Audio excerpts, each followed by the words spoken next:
ನಮಸ್ಕಾರ ಸ್ನೇಹಿತರೆ, ಎಲ್ಲರಿಗೂ ನವರಾತ್ರಿ ಹಬ್ಬದ ಶುಭಾಶಯಗಳು.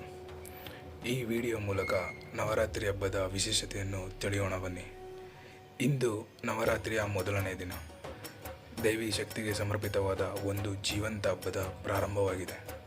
ನಾವು ದೇವಿ ದುರ್ಗೆಯನ್ನು ಗೌರವಿಸುವ ಮೂಲಕ ಈ ನವರಾತ್ರಿ ಹಬ್ಬದ ಪ್ರತಿದಿನದ ಅರ್ಥ ಹಾಗೂ ಆಚರಣೆಯ ಬಗ್ಗೆ ತಿಳಿಯೋಣ ಬನ್ನಿ. ನವರಾತ್ರಿ ಪ್ರತಿಯೊಂದು ದಿನವೂ ದೇವಿಯ ವಿಭಿನ್ನ ರೂಪವನ್ನು ಪ್ರತಿನಿಧಿಸುತ್ತದೆ ಮತ್ತು ಈ ದಿನವು ನಾವು ಪರ್ವತಗಳ ಮಗಳಾದ ಶೈಲಪುತ್ರಿಯ ರೂಪದಲ್ಲಿ ಆಚರಿಸುತ್ತೇವೆ.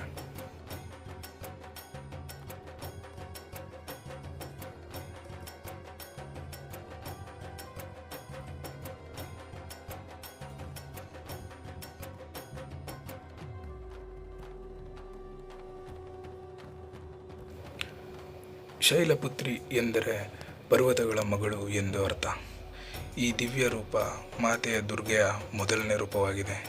ಈ ರೂಪದಲ್ಲಿ ದೇವಿಯು ಶುದ್ಧತೆ ಮತ್ತು ಶಕ್ತಿ ಹಾಗೂ ಪ್ರಕೃತಿಯ ಸಾಮರ್ಥ್ಯವನ್ನು ಪ್ರತಿಬಿಂಬಿಸುತ್ತಾಳೆ. ದೇವಿ ಶೈಲಪುತ್ರಿ ನಿಮ್ಮೆಲ್ಲರಿಗೂ ಶಕ್ತಿ, ಶುದ್ಧತೆ ಮತ್ತು ಶಾಂತಿಯನ್ನು ನೀಡಲಿ ಎಂದು ದೇವಿಯಲ್ಲಿ ಬಯಸುತ್ತಾ ಈ ವಿಡಿಯೋ ನೋಡಿದ ನಿಮ್ಮೆಲ್ಲರಿಗೂ ಧನ್ಯವಾದಗಳು.